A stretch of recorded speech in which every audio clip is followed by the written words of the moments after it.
आदरणीय गरीबदास साहिब जी को परमात्मा मिले, उसके पश्चात गरीबदास साहिब जी ने परमेश्वर कबीर जी की महिमा को, परमात्मा कबीर जी द्वारा दिए गए ज्ञान को अपनी अमृतवाणी के द्वारा बहुत ही अच्छे शब्दों में वर्णित किया है। उसको पढ़कर सुनाते हैं आपको। परमात्मा की महिमा भी साथ साथ आपको सुनाएंगे।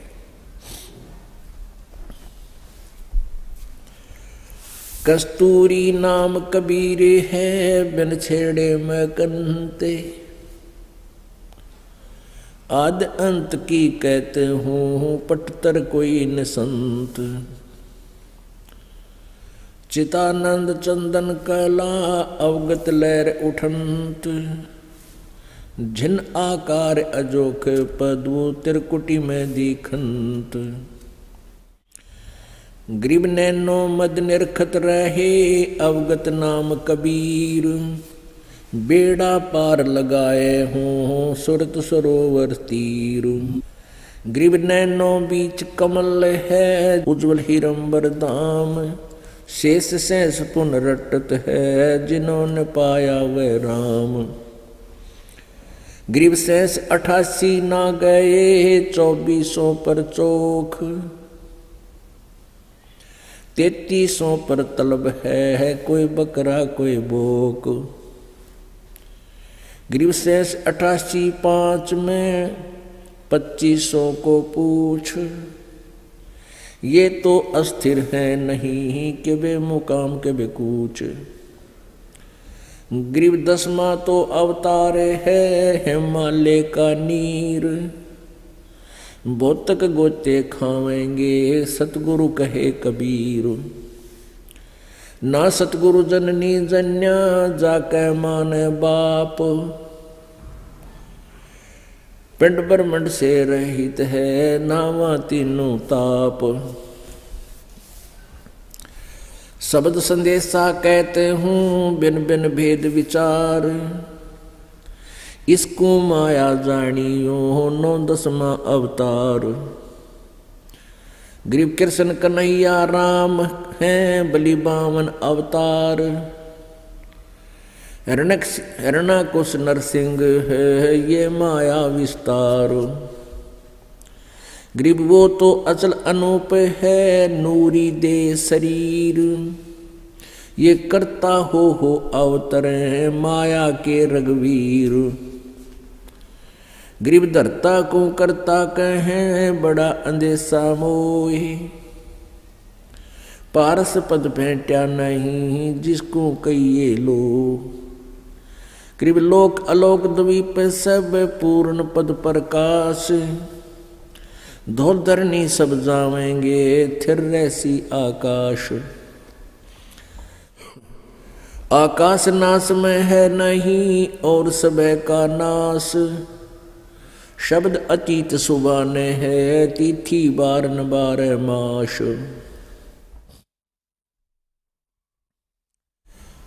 अब गरीबदास साहिब जी ने परमेश्वर कबीर जी की महिमा सुनाई है कि कस्तूरी नाम कबीर है और बिन छेड़े मैं कंते, यानी परमात्मा कबीर जी की में वो शक्ति है,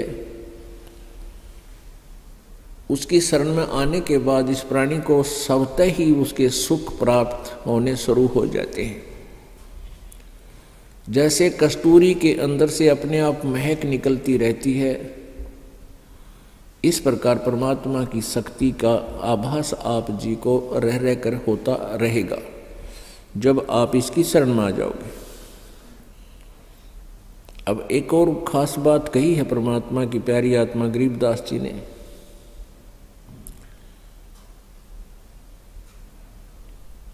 शेष 88 ना गए 2400 पर चोख, 3300 पर तलब है कोई बकरा कोई बोक। शेष 88 5 में 2500 में पूछ,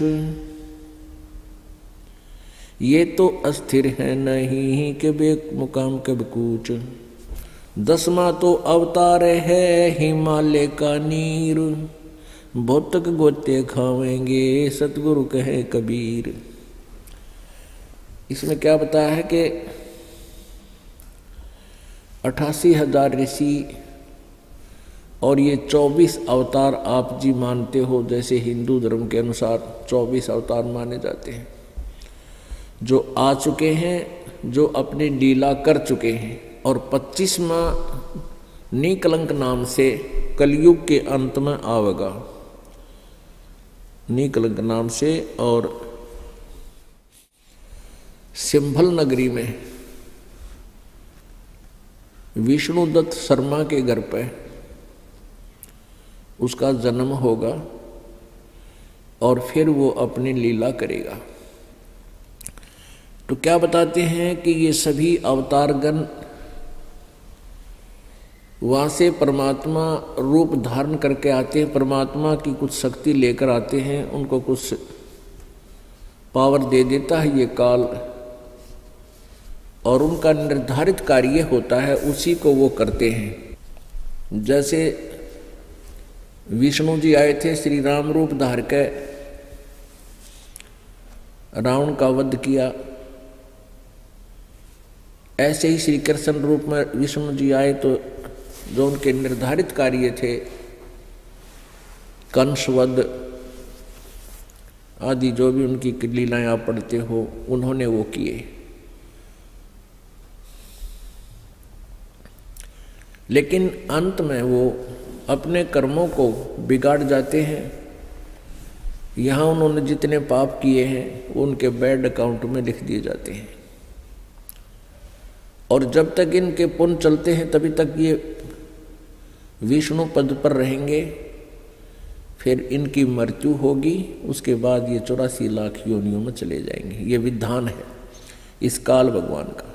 और जो हम सत्साधना करेंगे, कबीर परमेश्वर की भक्ति करेंगे, फिर हम इस लोक में दोबारा नहीं आएंगे, हमारा दोबारा जन्म नहीं होगा। 88,000 ऋषि भी जन्मते मरते हैं, ये भी पशु पक्षी योनियों में 84 लाख प्रकार के प्राणियों के शरीरों में कष्ट उठाते हैं।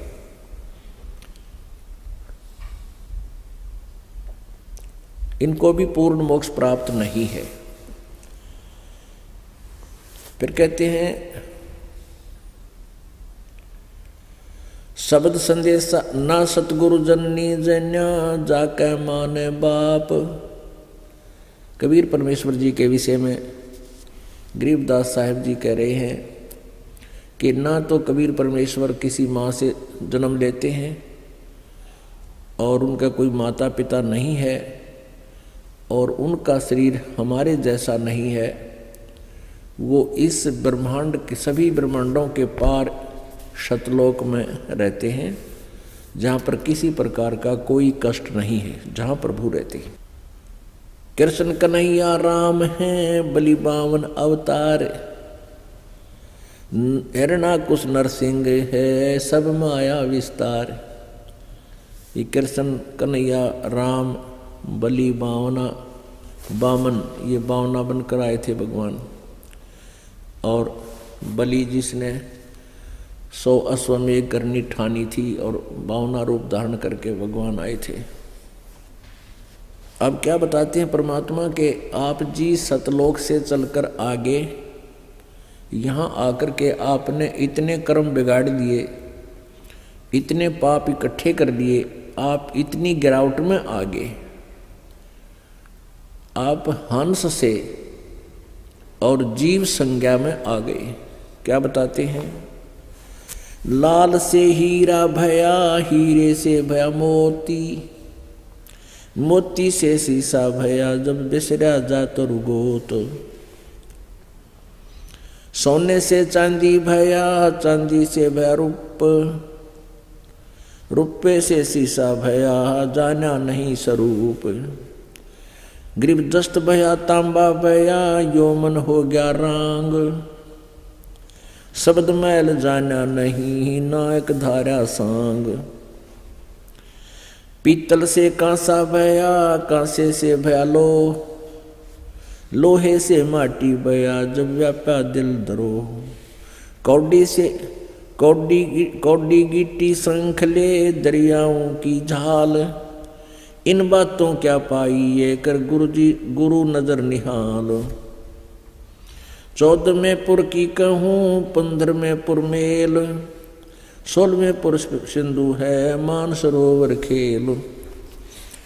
अब क्या बताते हैं कि आप जी जब सतलोक से आए उस समय लाल थे,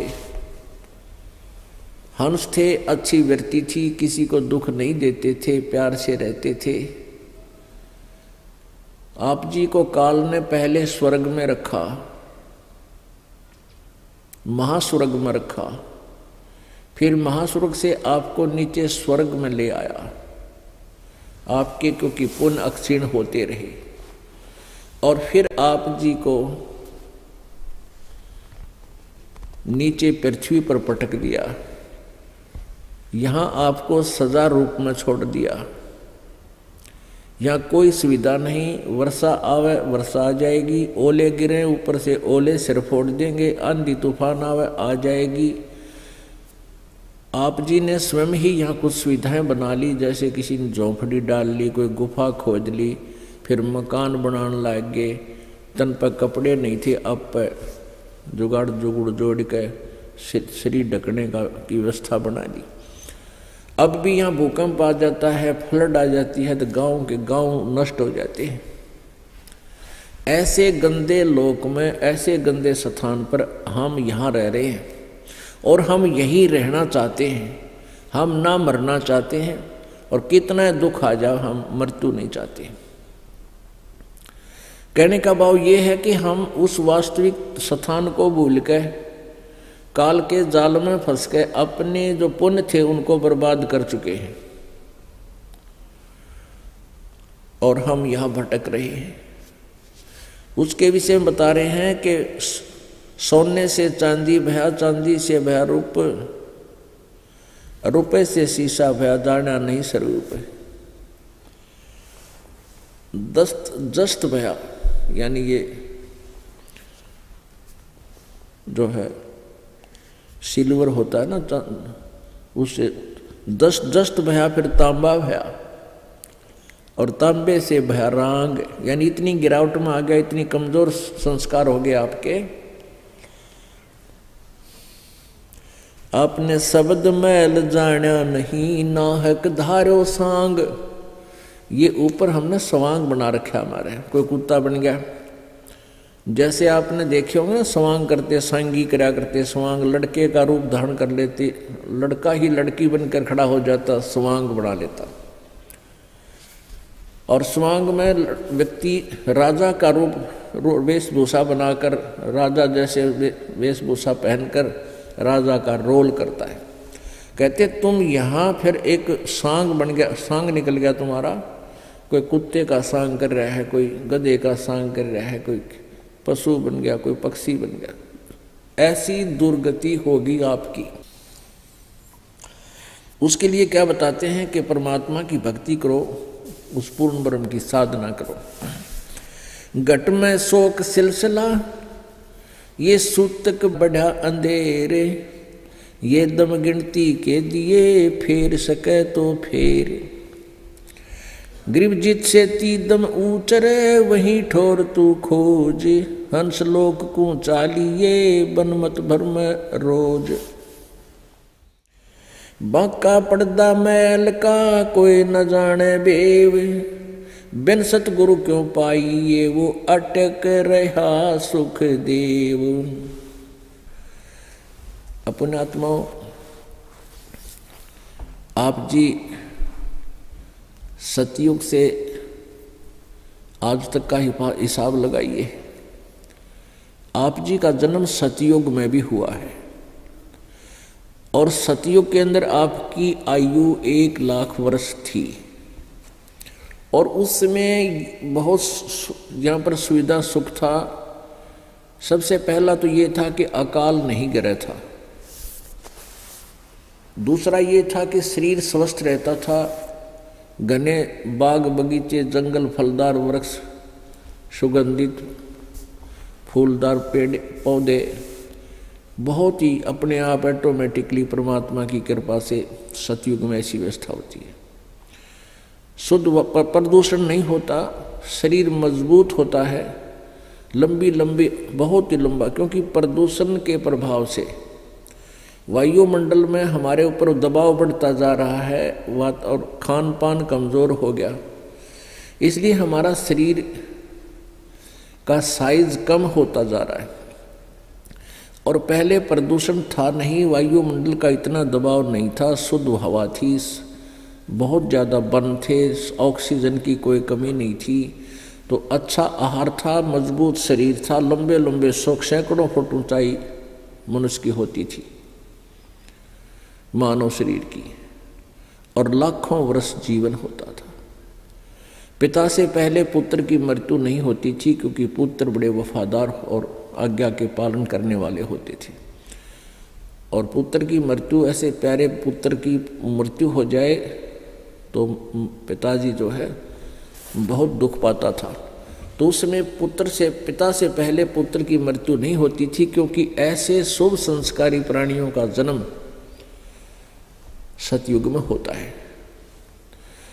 और पत्नी जो है कभी विधवा नहीं होती थी, स्त्री विधवा नहीं होती थी। और फिर क्या हुआ कि हमने भक्ति ठीक करी को ना, जैसे आप जी हो, आप जी अब धीरे धीरे परमात्मा की कृपा हो रही है, लाखों कई लाखों की संख्या में आप हो गए हो और आप जी साधना कर रहे हो। पहले परमात्मा कबीर जी आए थे, 64 लाख शिष्य हुए थे कबीर परमेश्वर जी के,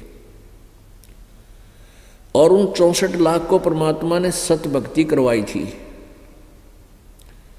लेकिन हम परमेश्वर को पहचान नहीं सके, क्योंकि हम अशिक्षित थे, हम सदग्रंथों से परिचित उस समय थे नहीं, जिस कारण से हम अपने भगवान को ना पहचान कर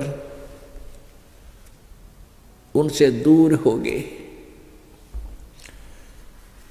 कबीर परमेश्वर जी आए तो उस समय वो ज्ञान सुनाया करते थे। ज्ञान सुनने के लिए बहुत से लोग एकत्रित हो जाते थे। परमेश्वर कबीर जी कहीं भी खड़े हो जाते थे, अपने आप आवाज़ लगानी शुरू कर देते थे।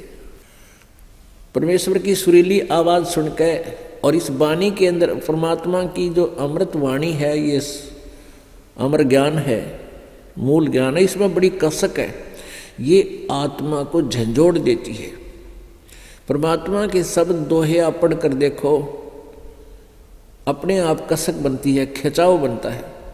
तो ऐसे परमेश्वर खड़े होकर के कबीर जी कहीं पर भी अपने आप बोलने लग जाते थे, उच्चारण करने लग जाते थे इन वाणी को, ऊंचे स्वर में आवाज़ लगा लगा के। तो ऊंची आवाज़ से कोई बोलता है तो प्रत्येक व्यक्ति, आने जाने वाला भी कोई हो, उसका भी अट्रैक्शन होता है कि कौन बोल रहा है, क्या कह रहा है, सुने इसके पास चल के। तो ऐसे कई सैकड़ों की संख्या में लोग जमा हो जाया करते थे, और परमात्मा 2-2 घंटे सत्संग खड़े खड़े बोलते रहते थे। ऊंची आवाज़ उसकी, परमात्मा की लीला, कितने भक्त क्यों ना होते उसी को स्पष्ट सुनाई देता था।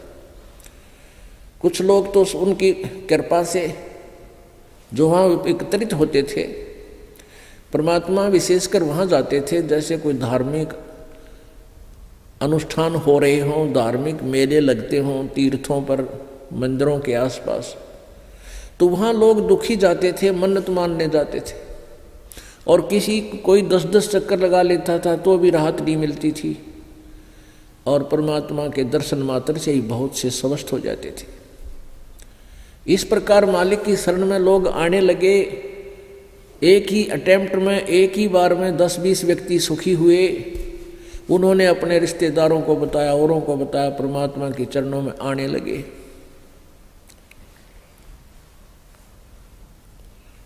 और इस प्रकार लाखों की संख्या में कबीर परमेश्वर जी के अनुयायी बन गए।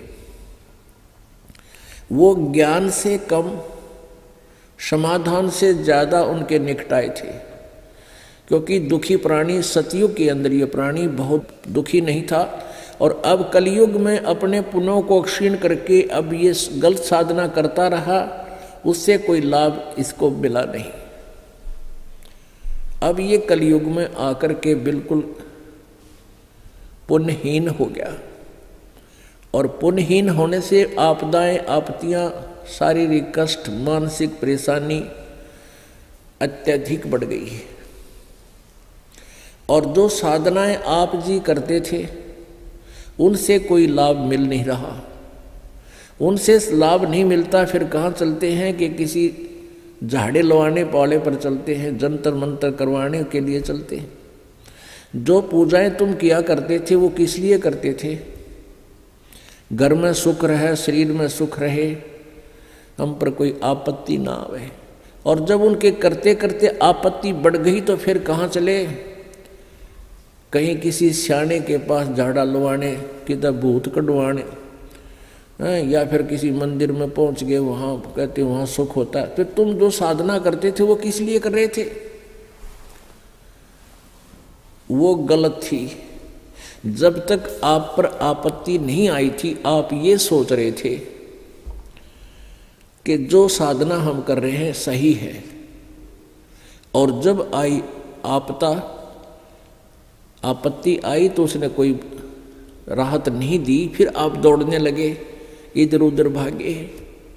तो परमेश्वर कहते हैं अपनी वाणी में, पर्वत पर्वत में फिरा कारण अपने राम, राम जैसे संत मिले जिन सारे सब काम। यानी परमात्मा के लिए पर्वत पर्वत पर को जहाँ भी किसी ने बताया, जंगल में, झांखाड़ों में, गुफाओं में, मंदिरों में परमात्मा की खोज में गए,